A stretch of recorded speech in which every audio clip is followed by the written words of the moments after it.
இன்றைக்கி நம்ம நித்திய கல்யாணி கோயிலில் தாங்க இருக்கோம். தப்பலாம்புலியூர் என்கின்ற கிராமத்து கோயில், அதில் தான் நம்ம இருக்கோம். இப்போது தப்பலாம்புலியூர் கோயிலுக்கு வந்திருக்கோங்க. நம்ம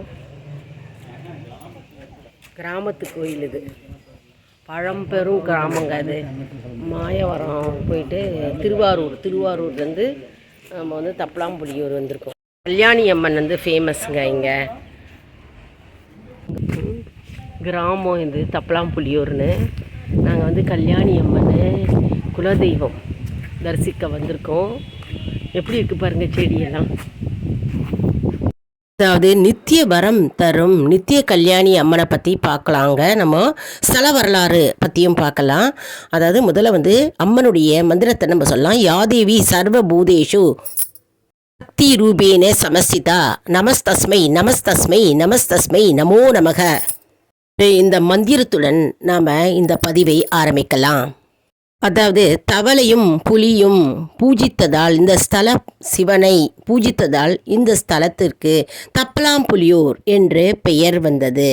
அதாவது வியாக்கிரபுரீஸ்வரர் மற்றும் வியாக்கிரபுரம் என்று அழைக்கப்படுகிறது. வியாக்கிரபுரீஸ்வரர் என்றால், வியாக்கிரம் என்றால் புலி பூஜித்த ஸ்தலம். அதனால் இந்த ஸ்தல சிவனுக்கு வியாக்கிரபுரீஸ்வரர் என்று அழைக்கப்படுகிறார்.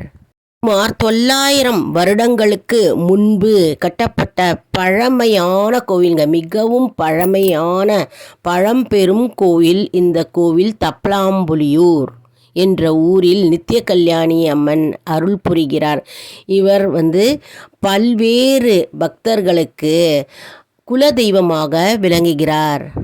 பர்பர மகரிஷி என்பவர் முனிவர். அவர் வந்து இத்தலத்திலேயே வசித்து வியாக்கிரபுரீஸ்வரரை பூஜித்தார். வியாக்கிரபுரீஸ்வரை நினைத்தாலே அடுத்த க்ஷணத்திலே வேண்டிய கோரிக்கைகள் நிறைவேறும் என்பது ஐதீகம். பேசும் தெய்வமாகவே நித்திய கல்யாணி அம்மன் திகழ்கிறார். தலத்தில் இருக்கும் நித்திய கல்யாணி அம்மன் பாரத நாட்டிலும் சரி மற்றும் வெளிநாட்டிலும் இருப்பவர்களுக்கு குல தெய்வமாக விளங்குகிறார். இந்த தப்பலாம்புலியூரில் ஏகபாத ருத்ரருக்கு தனி சன்னதி இருக்குங்க. இந்த ஏகபாத ருத்ரருக்கு திங்கட்கிழமை தோறும் திருமணம் ஆகாதவர்கள் செந்நிற தாமரை பூவுடன் சர்க்கரை பொங்கல் வைத்து நெய் தீபம் ஏற்றி வந்தால் அவர்களுக்கு திருமணம் கைகூடி வரும் என்பது ஐதீகம். மற்றும் குழந்தை பாக்கியம் இல்லாதவர்களுக்கு குழந்தை பாக்கியம் கிட்டும் என்பது நம்பிக்கை. ஐவர தேவர்ன்ற தேவர்கள் இருக்காங்கங்க இந்த கோயிலில். எவ்வளோ பெருசாக காய்ச்சிருக்கு பாருங்கள். எலுமிச்சம்பழம் செம்மையாக இருக்குங்க. செம்ம வாசனை. நமக்கு ஏதாவது நோய் இருந்ததுன்னா அந்த நோய் தீர வேண்டும் என்று நம்ம இந்த ஐவர தேவரை மனதார வேண்டிக் கொண்டு புளி இல்லாமல் மிளகு உப்பு கடுகு போட்டு பொரித்த ரசம் படைக்கிறார்கள். கோவிலில் சப்த கன்னியர் சன்னதி இருக்குங்க. குழந்தை பேறு வேண்டும்னாலும் சரி, திருமண தம்பதிகள் வந்து மன ஒற்றுமை வேண்டும் என்றாலும் சரி, குழந்தைகள் படிப்பில் மேம்பட வேண்டும் என்றாலும் சரி, இந்த சப்த கன்னியர்களை நினைத்து வேண்டினாலே போருங்க. கண்டிப்பாக அந்த வரன்களை சப்த கன்னியர்கள் வாரி வழங்குவார்கள் என்பது நம்பிக்கை. எலும்பு முறிவு மற்றும் கை கால்களில் ஏற்படும் பிரச்சனைகள் அனைத்தும் இங்குள்ள கால பைரவரை வேண்டிக் கொண்டால் விரைவில் உடனே தீருகிறது. சூரியனுக்கும் சந்திரனுக்கும் தனித்தனி சன்னதிகள் இருக்குங்க. பங்கு சக்கரங்களை ஏந்தியபடி விஷ்ணு துர்க்கை காட்சி அளிக்கிறாள். மழலை செல்வம் வேண்டும் என்றால் இந்த நித்திய கல்யாணி அம்மனை நினைத்து வேண்டி வளையல் சாற்றுகிறார்கள் மற்றும் தொட்டில் கட்டுகிறார்கள். அதாவது குழந்தை பாக்கியம் வேண்டும் என்றால் தொட்டில் கட்டுகிறார்கள் மற்றும் வளையல் வந்து அம்மனுக்கு சாற்றுகிறார்கள் மற்றும் புடவை வாங்கி கொடுக்கிறார்கள். மஞ்சள், குங்குமம், வெத்திலை பாக்கு, பழம், பூ, கண்ணாடி, சீப்பு, தேங்காய் ஆகிய பொருட்கள் அம்மனுக்கு படைக்கப்பட்டு, அதாவது அர்ச்சனை செய்து அம்மனுக்கு நெய்வேத்தியமாக சர்க்கரை பொங்கல் படைத்து மற்றவர்களுக்கும் விநியோகிக்கலாம். நித்திய வரங்களை தரும் நித்திய கல்யாணி அம்மனை நாங்கள் தரிசித்தோம். குலதெய்வம் கோவிலுக்கு நாம் வருஷந்தோறும் எப்போவுமே நம்ம வரணுங்க. நம்ம குலதெய்வம் ஆசீர்வாதம் இருந்தால்தான் நமக்கு நம்முடைய வேண்டுதல்கள் அனைத்தும் நிறைவேறும் என்பது ஐதீகம். எப்போலாம் உங்களுக்கு நேரம் இருக்கோ அப்போது இந்த நித்திய கல்யாணி அம்மன் தப்பலாம்புலியூருக்கு வாங்க, இந்த அம்மனை தரிசியுங்கள்.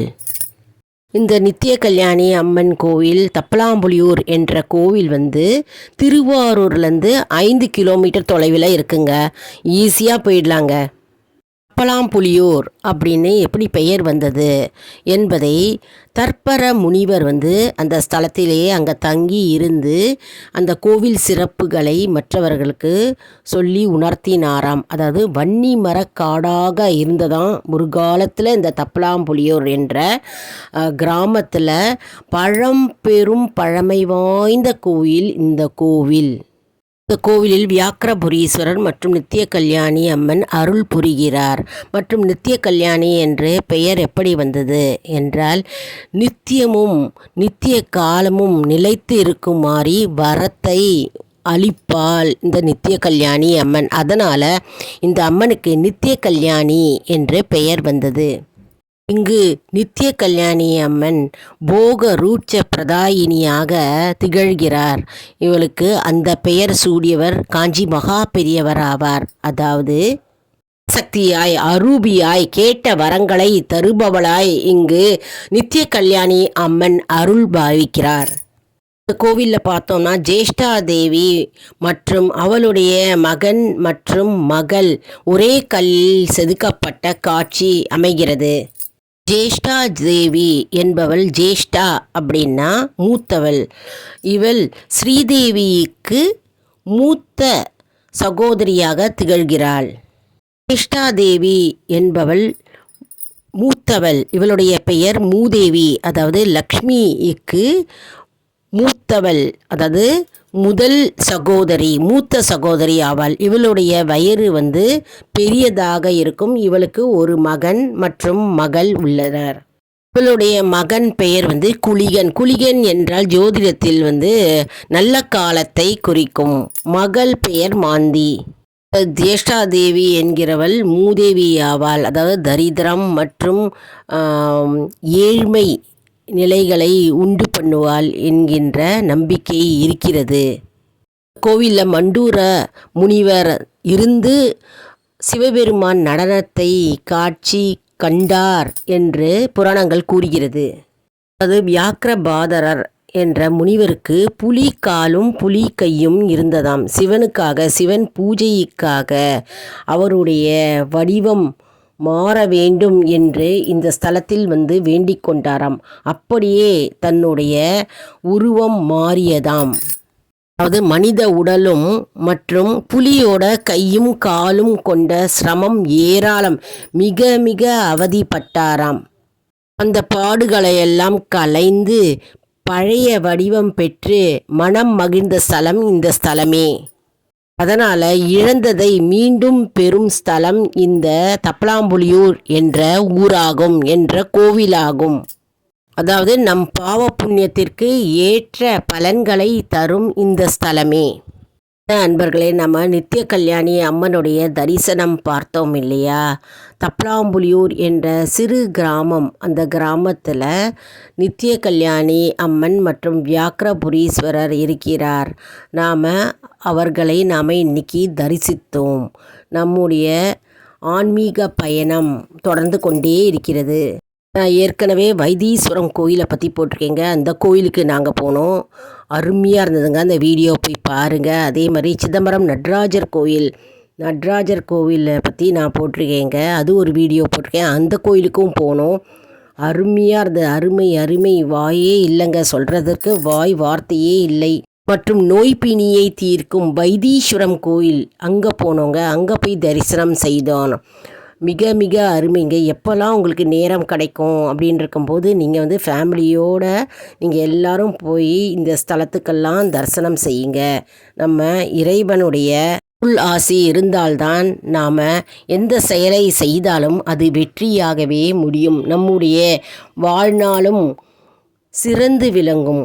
அதனால் நாம் கோவிலுக்கு எப்போவுமே நேரம் கிடைக்கும்போது போய் தரிசனம் செய்து கொண்டே இருக்க வேண்டும். அப்பலாம்புலியூர் அருமையான கோயிலுங்க. நித்திய கல்யாணி அம்மன் நித்தியம் வரத்தை வாரி வாரி வழங்குபவள் இந்த நித்திய கல்யாணி அம்மன். இந்த அம்மனையும் போய் தரிசனம் செய்யுங்கள். என்ன அன்பர்களே, இந்த வீடியோ உங்களுக்கு மிகவும் பயனுள்ளதாக இருக்கும் என்று நான் நம்புகிறேன். இந்த வீடியோவுக்கு ஒரு லைக் கொடுங்க. இதை மற்றவர்களுக்கும் ஷேர் செய்யுங்கள், அவர்களும் பயனடையட்டும். மேலும் ஆல் இன் ஒன் ஜோன் அன்பர்களுக்கு ஒரு அன்பான வேண்டுகோள். நம்முடைய கம்யூனிட்டி போஸ்ட்டில் கேள்வி பதில் நேரம் வருங்க. அந்த கேள்விகளுக்கு பதில் தாங்க. இதன் மூலம் நமக்கு ஒரு ஊக்கமாகவே அமையும். நம்முடைய ஆன்மீக பயணம் எப்படி இருக்கிறது என்பதை நாம் தெரிந்து கொள்ளலாம்.